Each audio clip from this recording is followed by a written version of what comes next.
This is 1320 WILS. Today, the Justice Department putting out a scathing report against the Baltimore police force, saying that the officers there are using excessive force and routinely discriminating against blacks. Bobby Kimbrough joins us, a law enforcement expert, spent 30 years in law enforcement, the last 22 as a senior special agent for the Department of Justice, and the author of the new book, Surviving the Stop. Mr. Kimbrough, thank you for joining us once again on WILS. Thank you for having me. Yeah, first of all, the Justice Department, we've seen these reports about Cleveland now and now in Baltimore, very critical. What do you, first, do you buy everything these reports are saying? Well, the one that we're talking about, Baltimore, I happen to have read it, all 163 pages of it, and a lot of it, I buy it. I do. Sad to say, but I do. Okay. What is your view? Is this something where an entire police department has a major problem, or what's the issue here? I think what is happening is that once you create a culture of aggression, or you create a culture of separation, you start a mindset which creates an emotion, which creates actions and the outcome. And when we start talking about law enforcement, if we create a culture, even if one or two people in that system engage in something that is wrong or out of their scope and is not checked, it becomes cancerous. You know, I remember my first day on the job as a police officer 30 years ago when I started out in law enforcement. My training officer told me, he said, when you check 1041, beginning your tour of duty, and when you put that badge on, pin it on, you don't represent white nor black. You represent right, fairness, and justice. Anytime you step out of that scope, you tarnish the badge and you lose respectability. Okay, but when you say a culture of aggression, what does that mean exactly? Well, basically, a culture of aggression means that one group of people, a segment of a population, is engaging in criminal activity. Therefore, I'm going to create an aggressive enforcement against them. Stop, search, frisk, enforcement activities. Okay, now what should police officers be doing? If they're in neighborhoods that are known for high crime rates, how should they be behaving then? If you're in an area that is known for high crime rate area, first thing you should do is you need to develop human intelligence. You need to actually get to know the people in that community, because the whole community is not engaging in criminal activity. Mm-hmm. You know, when we talk about high crime rate areas, the people in those areas are not anti-police. They're not. They're just anti-abuse. I mean, I recall my days working in Detroit. I mean, we talking about the Cash Corridor. We talking about some places I've forgotten. And what I have learned in my career is that there's a certain level of respect. Even though I'm about to arrest you, there's a certain level of respect that I'm going to show you to increase what I call a relationship, because you may be of value to me in getting more information. So if I arrest you and totally disrespect you, that relationship is gone. Okay, so are you saying the police are better off sometimes letting someone go even though they may have committed a minor crime? No, I didn't say that. What I'm saying is I can arrest you with a certain degree of respect. I can stop you with a certain degree of respect. I can issue you a citation and still maintain respect with you. Is that what it comes down to? Is that you think the police officers are dealing with people disrespectfully, or? No, I think what it comes down to when we talk about law enforcement, and here's the thing that we really got to start to look at. Police officers are human beings, and I've used this analogy before, is that it's like walking into a smoke-filled room and coming out and still smelling the smoke on you, or the remnants of that going in that room. Every day an officer steps on the street, he takes away from what he's went into. He steps into a situation that most times is hostile, and the next day he comes back.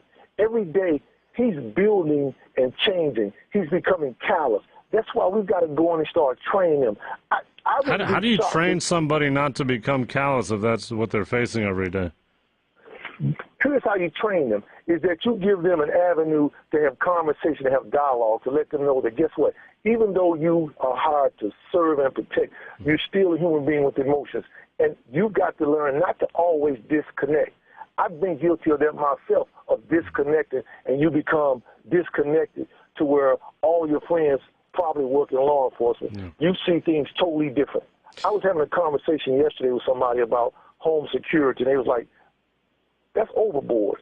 That's because once you've been in that arena, it shapes and it changes you forever. So in your view, home security is a very important issue for you, you're saying? No, what I'm saying, I was giving you an example of how basically having worked in law enforcement, my view of security would be totally different from someone who's never been in there. So what I'm saying is someone who works in law enforcement every day, they don't view life like you and I do. Or like I don't view it like you do. Yeah, it takes on its own personality. I'm talking to Bobby Kimbrough, by the way, 30 years in law enforcement, author of the new book, Surviving the Stop. Those that say, look, these reports are basically telling police officers back off, and we're seeing that happening now. Police officers less aggressive, increasing crime in some of these neighborhoods. Do you see that happening also? No, see, that's the thing that when we say back off, you don't have to back off by saying, okay, I'm going to do my job in a professional way. And one of the reports that I was reading over prior to you calling, where they gave an example of telling the officer to stop a group of young men, and the officer said, for what? And he said, make up something. You understand what I'm saying? Well, but let's go with the findings. The findings of the report find that black residents account for roughly 84% of stops in Baltimore, though they represent just 63% of the city's population. That's a critical point the report was making. So what are police to do if they're told this is a problem, you're stopping too many black residents? Well, the same thing. If you're going to stop a black resident, you need to have probable cause. Just don't stop me because I'm black. I mean, as an African-American myself, I've been stopped for whatever reason. I don't know why, but once they realized who I was and what I was, oh, I'm sorry. Well, but so I get it. They haven't gotten. They don't explain that part. But they did. They basically, the report comes out with these numbers saying, look, they even say African Americans make up 95% of the 410 people stopped at least 10 times by officers.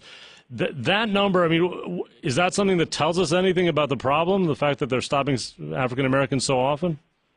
Yeah, but if you look at one of the reports on it, where it says that out of 123 stops, they're only reporting 37 of those stops, when the fact of the matter is they're making several hundred pedestrian stops per year in a city with only 620,000 people. And so what does that mean? They're stopping people, and what do you think happens at that point if we're not seeing these reports? Well, here's the thing. You could be walking down the street for whatever reason. I'm on routine patrol, or I'm on patrol. No patrol is routine, but I'm on patrol in an area. I see you. For whatever reason in my mind, I say, I'm going to stop this man. I can't just stop you because you're walking. So I stop you without probable cause. Now I've stopped you, and you may have residue of a marijuana, a blunt in your pocket, something that I say, you know what? First of all, I had no reason to stop you. So now what I'm going to do is I'm going to write you a citation for possession of a marijuana blunt. Okay. So now I've put you in the system when I had no business stopping you to begin with. I mean, it gets tricky, though. If, let's say, an officer wants to simply talk to somebody, I mean, is that considered a stop? Or? But see, here's the thing. Why do you want to talk? Here's one thing that sometimes you can get so zoomed in or focused on the outcome of arrest to where you violate some things along the way. And I'm not saying that all officers do that, by no means, because I'm pro-police, because that's what I made a living doing, serving and protecting. So what I'm saying is that if you're going to stop me and engage me in conversation, have a reason to stop me and engage me in conversation, not because you just want to see where I'm going or the times that I've been stopped, where am I coming from, or where am I headed. Does this, though, inevitably lead, if this is the messaging, that police officers are going to be encouraged to basically not engage unless there's something very serious happening?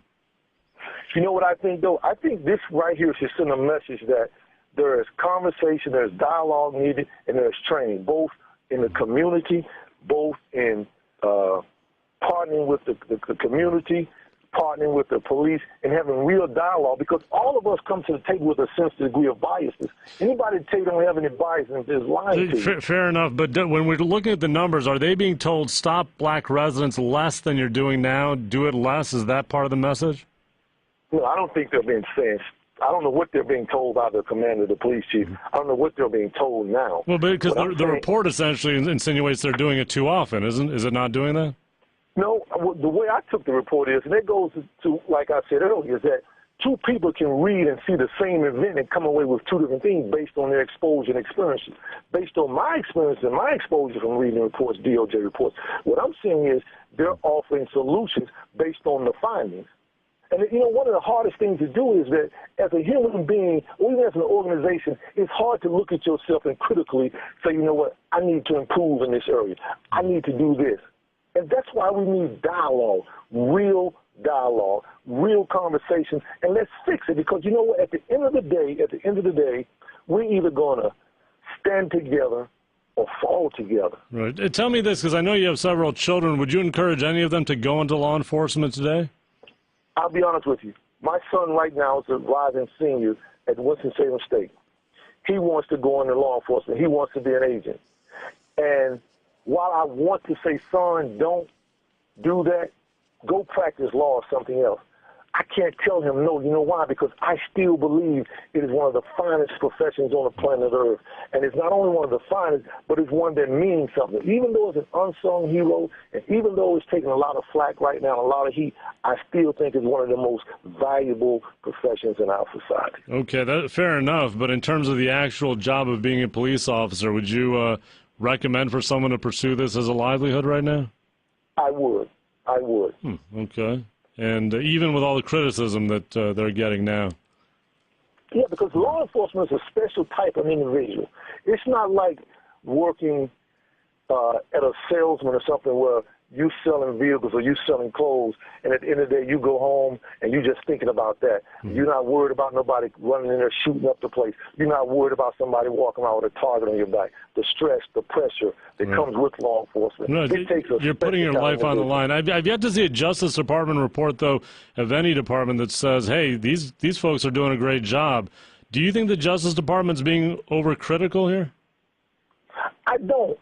And that goes back to what I was saying, is that sometimes it's hard to look at yourself and say, you know what, I need some work. And there's nothing wrong with that. Because guess what? No matter what the Justice Department say, BPD, the Baltimore Police Department, is still going to be there because the city needs them and the city has to have them. So all they got to do now, is let's perfect it. Let's take what the report says and let's look at it and let's tweak it and let's see where we need to improve on. Let's see how we can get better. Yeah, they do encourage more training also. It's Bobby Kimbrough Jr., the book, by the way, his brand new book, Surviving the Stop. Bobby has spent over 30 years in law enforcement, just retired as a senior special agent with the Department of Justice. Bobby, thank you very much. Thank you, sir. Have a great day.